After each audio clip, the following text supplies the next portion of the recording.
दिल्ली शहर के एक बड़े घर में सुष्मिता नाम की औरत थी। उसकी एक बड़ी बहू थी जो बहुत ही नक्खड़ी थी। माँ जी, देवर जी की शादी होने वाली है। मुझे देवर जी की शादी से इतनी खुशी हो रही है ना कि मैं आपको बता नहीं सकती। बहू, तू अपनी खुशी पर जरा काबू रख और शादी की तैयारी पर जरा ध्यान दे। वैसे भी ठंड में शादी है, आलस भी बहुत आता है ठंड में। इस बात से ही तो मैं अपनी खुशी रोक नहीं पा रही कि इस ठंड में मुझे कोई काम नहीं करना पड़ेगा। मैं तो बस आराम ही करूंगी, सारा काम मेरी देवरानी जो करेगी। माँ, वैसे तो लगभग सब तैयारी हो ही चुकी है। अब आप मुझे बता दो कि कुछ छोटा मोटा काम बच गया होगा, वो मैं कर दूंगा।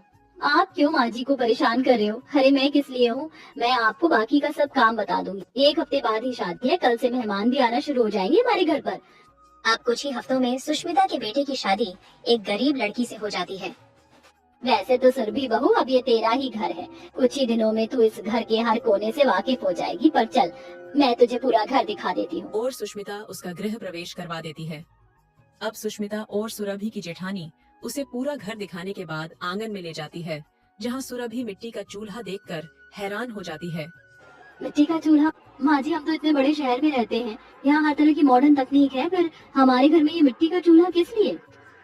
बहू, ये तो हमारे घर की रस्म है कि नई बहू मिट्टी के चूल्हे में खाना बनाती है, और इसीलिए हमने अपने घर के आंगन में ये मिट्टी का चूल्हा बनाया है। जब पारुल आई थी ना, तो इसे भी बनाना पड़ा था, और अब तो इसे भी बनाना पड़ेगा। लेकिन माँ जी, बहू चल अंदर चलते हैं, आंगन खुला है तो यहाँ ठंड भी बहुत लगती है। और सुरभि बहू, याद से तू रात में सारी लकड़ियाँ और गोबर के कंडे अंदर कर देना, वरना शीत पड़ेगी तो वो गीले हो जाएंगे। और सुबह तू 6 बजे ही खाना बनाने लग जाना। अब सुरभि अपनी सास के साथ अंदर आ जाती और सवेरे जल्दी उठकर अपनी पहली रसोई करने लगती है। ये क्या है? माँ जी ने कहा था कि लकड़ियों को और कंडे को अंदर रख देना, मैं रखना भूल गई, और अब ये जल ही नहीं रहे। अब मैं इन गीली लकड़ियों को कैसे जलाऊंगी? सुरभि, आज ससुराल में तेरा पहला दिन है और आज ही तूने गड़बड़ भी कर दी। यहाँ इतनी ठंड भी लग रही है। अब सुरभि अपनी सास के कहने पर चूल्हे पर खाना बनाने तो आ जाती है, पर उससे चूल्हा भी नहीं जलता है। तो उसकी सास और जेठानी बाहर आकर देखते हैं। बहू, तूने अपना ये क्या हाल बना रखा है? तू चूल्हा जला रही है, कोई जंग लड़ने जा रही है? माँ जी, मैं कब से कोशिश कर रही हूँ चूल्हा जलाने की, लेकिन ये चूल्हा तो जल ही नहीं रहा है। अरे देवरानी जी, छोटी छोटी चीजें तो आपको पता ही होनी चाहिए ना। पहली बात तो आपने लकड़ियों को बाहर ही छोड़ दिया, और फिर मिट्टी, तेल या थिनर भी नहीं डाला जिससे आग जलाने में आसानी हो। कोई बात नहीं बहू, पारुल तू जा थिनर लाकर बहू को दे दे, और वो जल्दी से सबके लिए खाना बना देगी। अब वो बेचारी जैसे तैसे चूल्हे पर खाना बनाने की कोशिश करती है, पर कभी तेज हवा के चलते उसका हाथ जल जाता तो कभी क्या हो जाता। ये तो कुछ ज्यादा ही तेज हो गई है चूल्हे की आग। अब इसको धीमा भी तो नहीं करना आता। पानी डालो क्या? नहीं नहीं नहीं, पानी डाला तो आग बुझ ही जाएगी, और वैसे भी चूल्हा जलाने में काफी परेशानी हुई थी। ऐसे ही ठीक है। अब नई बहू आधा कच्चा पक्का खाना सबको परोस देती है। बहू, ये खाना तो खाने लायक भी नहीं बनाया है तूने। कहीं से जला है तो कहीं से बिल्कुल पका भी नहीं है। माँ जी, वो दरअसल मुझे कुछ खास चूल्हे पर खाना बनाना नहीं आता। कोई बात नहीं माँ जी, सुरभि नहीं है, सीख जाएगी। वैसे भी ठंड में तो चूल्हे का बना खाना ही अच्छा लगता है ना। सुरभि पूरी ठंड चूल्हे पे ही खाना बनाना, धीरे धीरे सीख जाओगी। जेठानी को अपनी छोटी देवरानी को ऐसे परेशान करने में बहुत मजा आ रहा था। ऐसे ही अब 2-3 दिन बीत जाते हैं, और एक रात जब नई बहू चूल्हे पर दाल बना रही थी तो सारी सब्जी नीचे गिर जाती है। इतनी मेहनत से मैंने दाल बनाई थी, वो भी चूल्हे में गिर गई। चूल्हे पर खाना बनाना इतना कठिन क्यों है? वैसे सच कहूँ तो सुरभि, तुम्हारे साथ बहुत बुरा हो रहा है, पर वो क्या है ना, इतना तो तुम्हें करना ही पड़ेगा। तुम दोबारा चूल्हा जलाओ और दाल बनाओ। हम लोग खाने का इंतजार थोड़ी ना और कर सकते हैं, तुम बस खाना बनाने पर ध्यान दो। अब जेठानी ऐसा बोलकर वहाँ से चली जाती है, जिसके बाद सुरभि फिर से खाना बनाने लगती है। बस एक बार खाना बन जाए, मेरी आंखों में इतनी जलन हो रही है कि आई ड्रॉप डालकर सीधा सो जाऊंगी। अब बेचारी वो सबको खाना परोसकर बिना खाए ही सो जाती है। अब अगले दिन जब सवेरे खाना बना रही थी तो उसका हाथ जल जाता है। मेरा हाथ! बेचारी का हाथ जल जाता है और रोने लग जाती। अभी उसका पति आता है। सुरभि, मेरा लंच बन गया क्या? आकाश, मुझे चूल्हे पर खाना बनाने में बहुत मुश्किल हो रही है। अब भी मेरा हाथ जल गया। आप माँ जी से बात करो ना, उन्हें कहो कि मुझसे चूल्हे पर खाना ना बनवाएं। मुझे नहीं पता था सुरभि कि तुम्हारे काम को लेकर इतने नखरे होंगे। अरे माँ और भाभी ने भी चूल्हे पर खाना बनाया है, पर आज तक कभी किसी ने शिकायत नहीं की। और एक तुम हो कि अभी से ही इतनी परेशानी होने लगी है तुम्हें तो। तुम्हारी तो काफी ज्यादा नखरे हैं सुरभि। जरा सा काम क्या करना पड़ रहा है?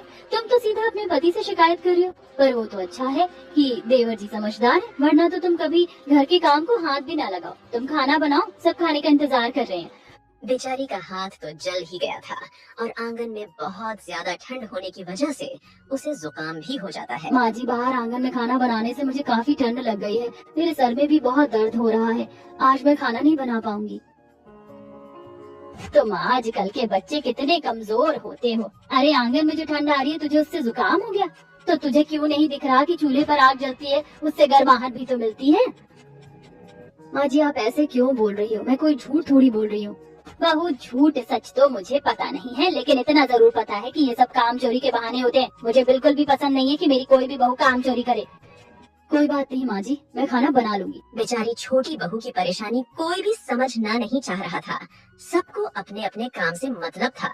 उसकी जेठानी को सब पता था, पर उसे अपनी देवरानी को परेशान देखकर मजा आता था।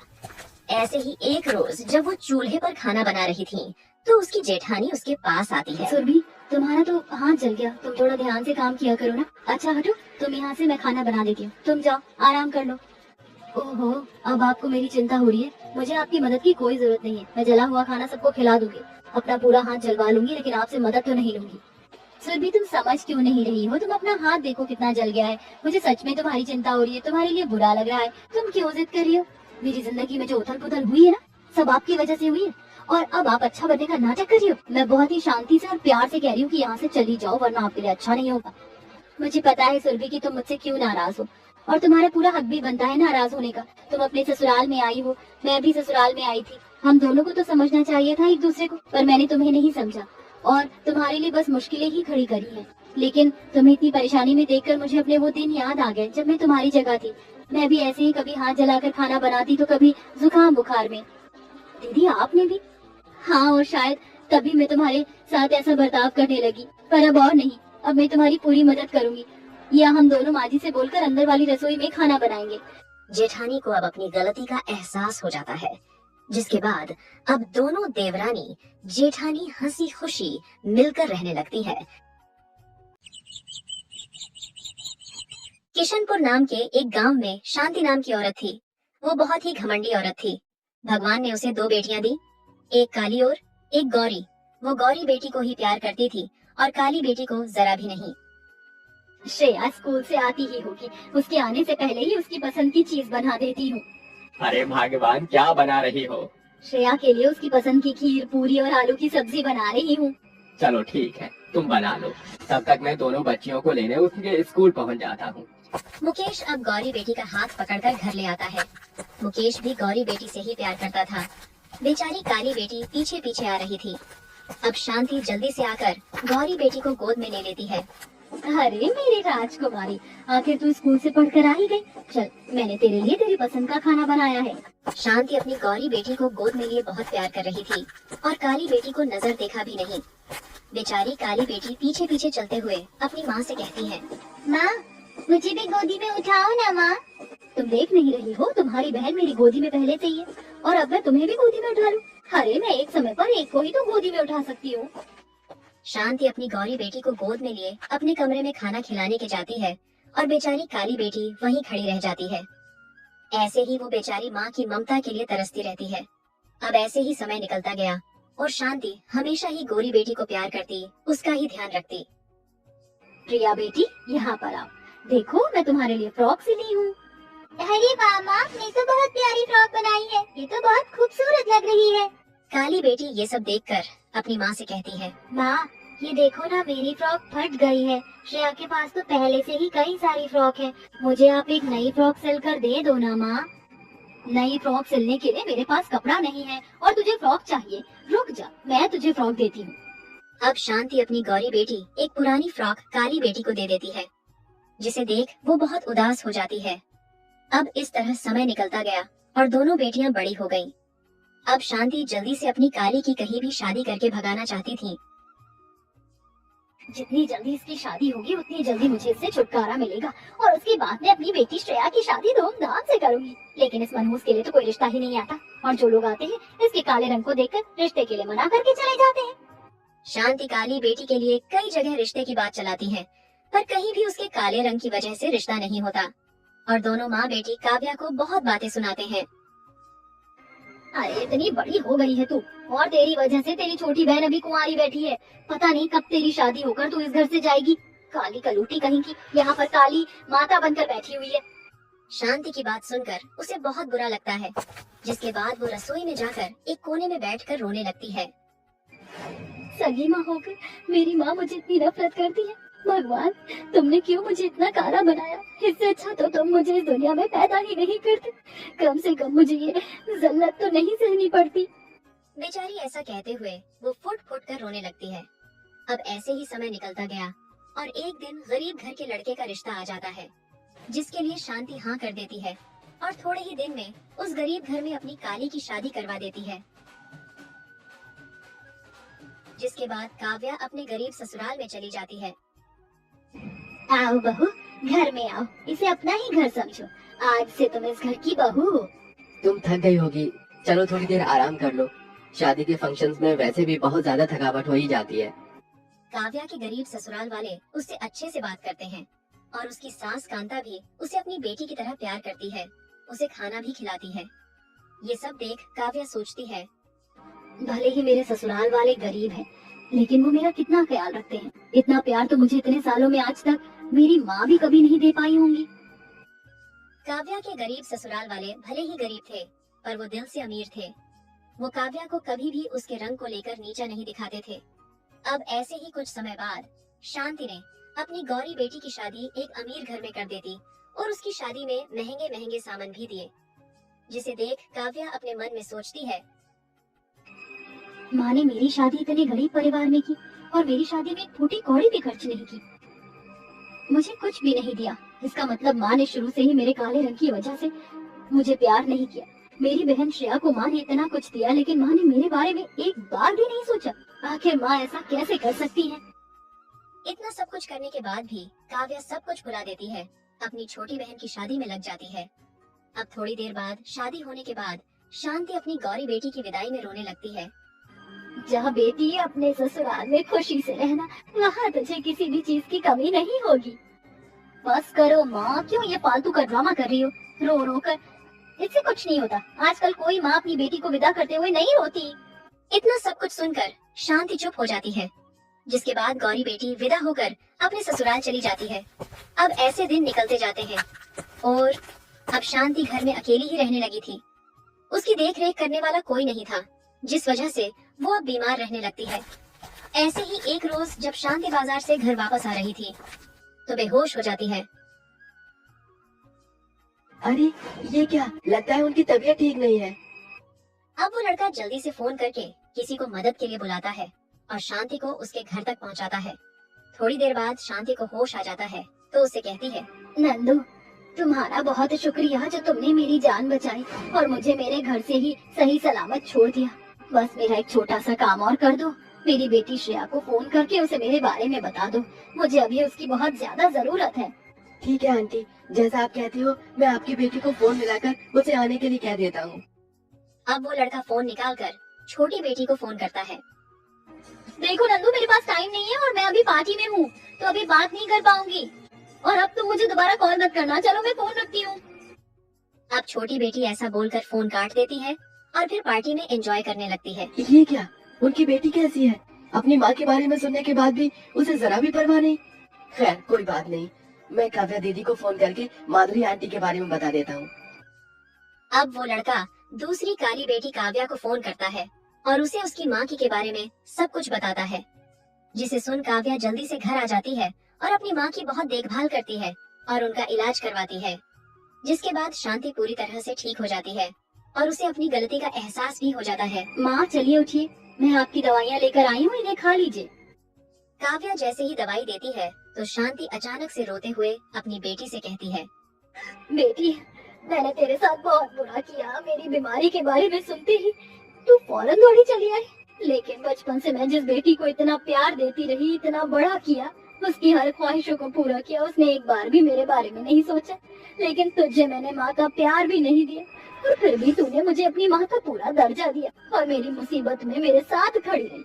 मेरी गलती का कोई पछतावा तो नहीं, लेकिन हो सके तो फिर भी मुझे माफ कर देना। आप ये कैसी बातें कर रही हो माँ? आपको ऐसा कुछ बोलने की जरूरत नहीं है। आप मेरी माँ हो और आपकी देखरेख करना मेरा कर्तव्य है। और आगे भी जब भी आपको मेरी मदद की जरूरत होगी मैं दौड़ी चली आऊंगी। इस प्रकार शांति अपनी बेटी से माफी मांग लेती है और उसे वो सब देती है जो उसे कभी पहले नहीं दिया था, और उसकी हर तरह से मदद भी करती है। और अब दोनों माँ बेटी खुशी खुशी रहने लगती है। सब कुछ कैसे होगा, मुझे तो कुछ समझ में नहीं आ रहा। आखिर एक नहीं बल्कि 3 बहनों की शादी है मेरी। आप परेशान क्यों होते हो? सब कुछ ठीक हो जाएगा। ऊपर वाले का नाम लो और हर एक काम करो, देखना आपको कहीं भी कोई परेशानी नहीं होगी। सुप्रिया, ऊपर वाला हमारे घर में पैसे डाले नहीं आएगा। तुम समझो, मैं उतना अमीर नहीं हूँ, मैं बहुत गरीब हूँ, और गरीबी में 3 बहनों की शादी कैसे करूँ? मैं भी आपकी मदद करूंगी, आप चिंता क्यों करती हो? सारा दुख तो इस बात का है सुप्रिया कि जिन पैसे को मैंने इतने सालों तक जोड़ के रखा अपनी बहनों की शादी के लिए, आज आते वक्त रास्ते में कुछ गुंडों ने मुझसे वो सारा पैसा छीन लिया। मेरे पास अब एक पूरी कौड़ी तक नहीं बची। हे भगवान, ये सब क्या हो गया? ये आप कैसी बातें कर रहे हो? अब तो सच में मुझे भी चिंता हो रही है। शादी को मात्र 1 महीना ही बचा है। सुप्रिया, पूरे समाज में मेरी बेइज्जती हो जाएगी। मुझे तो कुछ समझ में नहीं आ रहा। मेरी बहनों को इस बारे में पता चला तो वो शादी ही तोड़ देंगी, क्योंकि वो मुझे परेशान नहीं देख सकती। मैं जानती हूँ, आप चिंता मत कीजिए, सब हो जाएगा। ठीक है, मैं आपकी मदद करूंगी। अब दोनों पति पत्नी बातें करके सो जाते हैं। अब अगले दिन सवेरे हो जाता है। तीनों नंदे घर के काम कर रही होती हैं। वहीं उनकी भाभी चूल्हे पर खाना बना रही थी। भाभी, आज आप क्या बना रही हो? कुछ खास नहीं, चटनी और रोटी ही बना रही हूँ। अब हम तीनों बहनें की शादी में सिर्फ 1 महीना ही रह गया है। भाभी, अब तो आप हमें हमारी पसंद का खाना खिलाना शुरू कर दो, फिर तो हम कभी कभी ही आया करेंगे आपसे मिलने। भाभी अपनी नंदों की ऐसी बात सुनकर उदास हो जाती है। अरे भाभी, ये क्या, आप तो अचानक से उदास हो गई हो? अभी से आपका ये हाल है, जब हम तीनों शादी करके चले जाएंगे फिर आप क्या करोगी? मुझे मेरी तीनों ननद की बहुत याद आएगी। अब तीनों नंदे अपनी भाभी के गले लग जाती हैं। भाभी, हमें भी आपकी बहुत याद आएगी। भाभी अपनी ननदों के साथ खुशी खुशी मिलकर रहती थी। तीनों नन्नदे पूजा, सीमा और रेखा बहुत साफ दिल थी। वे अपनी भाभी से बहुत प्यार करती थी। वो दोनों पति पत्नी पैसों को लेकर बहुत परेशान थे। ऊपर से शादी भी पास आ गई थी और वे अपनी परेशानी किसी को बताना नहीं चाहते थे। ऐसे ही एक दिन, हे भगवान, कितनी गर्मी हो रही है। इतनी भारी गर्मी में नदी से पानी घर तक लाने में बहुत बुरी हालत हो जाती है। काश कि ये गर्मी जल्दी जल्दी बीत जाए। बेचारी ऐसे खुद से ही बातें करते हुए जा रही होती है। तभी उसे रास्ते में उसकी पुरानी सहेली दिखाई देती है। कुछ लोग उसे सिलाई मशीन दे रहे होते हैं तो वो वहाँ पर जाती है। अरे ममता, ये कौन लोग हैं जो तुझे सिलाई मशीन दे रहे हैं? ये सरकारी लोग हैं। ये लोग घर घर जाकर घरेलू औरतों को सिलाई मशीन देते हैं और सरकार का काम करवाते हैं। महीने की तनख्वाह भी देते हैं, साथ में अगर काम करते रहो तो लोन भी दे देते हैं। मैंने कल ही अपना नाम लिखवाया था और देखो आज मेरे पास मशीन आ गई। अरे वाह, ये तो बहुत अच्छी बात है। सिलाई की मशीन चलाने तो मुझे भी आती है। मुझे भी अपना नाम लिखवाना है ताकि मेरे घर भी सिलाई की मशीन आ जाए और मुझे महीने की तनख्वाह मिल जाए। इस प्रकार वो भी अब अपना नाम सिलाई मशीन के लिए लिखवा देती है। जिसके बाद अगले दिन सवेरे उसे भी सिलाई मशीन मिल जाती है और वो सिलाई करने लगती है। और शादी के कुछ दिन पहले वो सरकार से अपनी सिलाई मशीन पर 2 लाख का लोन ले लेती है। अरे भगवान का लाख लाख शुक्र है कि तुम्हारे काम के चलते हमें लोन मिल गया है। हमें अपनी तीनों बहनों की शादी अच्छे से और धूमधाम से करूंगा। अपने पति को इतना खुश देखकर वो भी बहुत खुश हो जाती है। सारी टेंशन मानो खत्म हो गई हो। पर उनकी ये खुशी ज्यादा दिन नहीं टिकने वाली थी।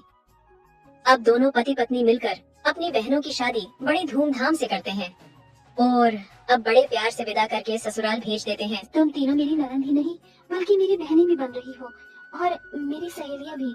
मैं बस यही दुआ करती हूँ कि अपने ससुराल में तुम तीनों हमेशा खुश रहो। कभी भी कोई भी परेशानी हो तो अपनी गरीब भाभी को याद कर लेना। जब भी तुम मुझे याद करोगी मैं तुम्हारे पास आ जाऊंगी। भाभी, आपने भी हमें बहुत प्यार दिया है। आप जैसा प्यार आज तक हमें किसी ने नहीं दिया। दुनिया कहती है कि भाभी माँ समान होती है। आपने तो ये करके दिखाया है।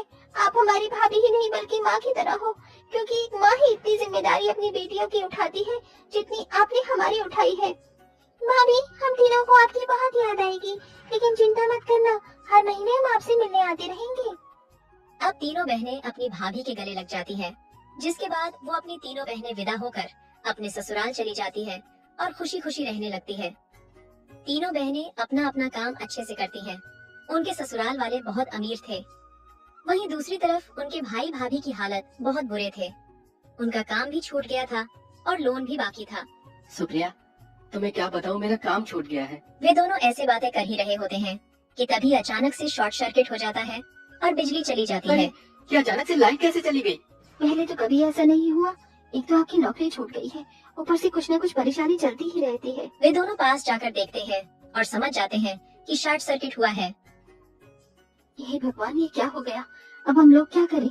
शॉर्ट सर्किट हो गया और घर में सिर्फ उतने ही पैसे हैं जितने में ईएमआई चली जाए।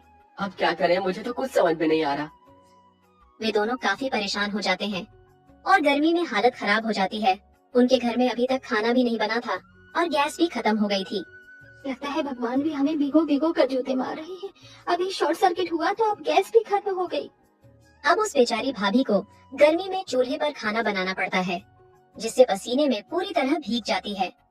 इस प्रकार दोनों पति पत्नी अपनी गरीबी के दिन काट रहे थे, जो उन्होंने कभी सपने में भी नहीं सोचे थे। और दूसरी तरफ उनकी तीनों ननदें अपने हनीमून पर गई हुई एंजॉय कर रही थीं। जैसे ही हनीमून से वापस लौट आएंगे तो सबसे पहले अपनी भाभी के पास उनसे मिलने जाएंगे। सही कहा तुमने, मुझे भी उनकी बहुत याद आ रही है और उनके लिए बहुत सारे गिफ्ट भी लेकर जाएंगे। तीनों बहनें अपने हनीमून पर भी अपनी भाभी को याद कर रही थीं। और अब जैसे ही वो हनीमून से वापस लौटती हैं, तो सबसे पहले वो गांव अपनी भाभी से मिलने आती है और अपनी भाभी को इस हाल में देखकर हैरान हो जाती है। अरे ये क्या, घर में बिजली नहीं है? भाभी गर्मी में चूल्हे पर खाना बना रही है। अपनी भाभी को इस हाल में देखकर हैरान हो जाती है और उनकी चिंता करने लगती है। तभी उन तीनों बहनों को देखकर वहाँ उनकी पड़ोसन आती है और उनको उनकी भाभी की गरीबी हालत के बारे में बताती है। तुम्हारी बेचारी भाभी कर्ज में डूब चुकी है, न खाने की चिंता न पहनने की, ऊपर से गर्मी में बिजली भी कट गई है। कई दिनों से बिल नहीं भरा था, इसीलिए हमारे रहते हुए इतनी परेशानी उठाने उन्हें पड़ रही है। हम ऐसा नहीं होने देंगे। अब तीनों बहनें जो गिफ्ट्स अपनी भाभी के लिए लाई थीं, उन गिफ्ट्स को अपनी गाड़ी में वापस रख देती है और फिर बाजार जाकर अपनी भाभी के लिए ऐसी फ्रिज और गैस और भी कई जरूरत के सामान खरीद कर घर ले आती है और अपनी भाभी को देती है। अरे तुम्हारा आना ही काफी था, इतना सारा सामान लाने की क्या जरूरत थी? ये तो हमारा फर्ज बनता है। अब हम इस घर की बेटियां हैं ना, बस इसीलिए। वैसे बहुत गर्मी हो रही है, भाभी जरा पंखा चलाना। वो दरअसल शॉर्ट सर्किट की वजह से लाइट नहीं आ रही है। अपनी भाभी की बात सुनकर रेखा खुद ही जाकर पंखा ऑन कर देती है। उन्होंने पहले ही बिल जमा करा दिया था। आप इतनी परेशानी में गुजार रही थी समय, आपने हमें बताना जरूरी नहीं समझा भाभी कि हम इतनी पढ़ाई हो गई है? हमने बिजली का बिल भर दिया है भाभी, अब बिजली नहीं जाएगी, सब कुछ ठीक हो जाएगा भाभी। ये पैसे अपने पास रखो, इससे अपना लोन भर देना और भैया की नौकरी की भी बात कर ली है हमने। अपनी ननदों का इतना प्यार देखकर वो उन्हें गले से लगा देती है और अब सब ठीक हो जाता है।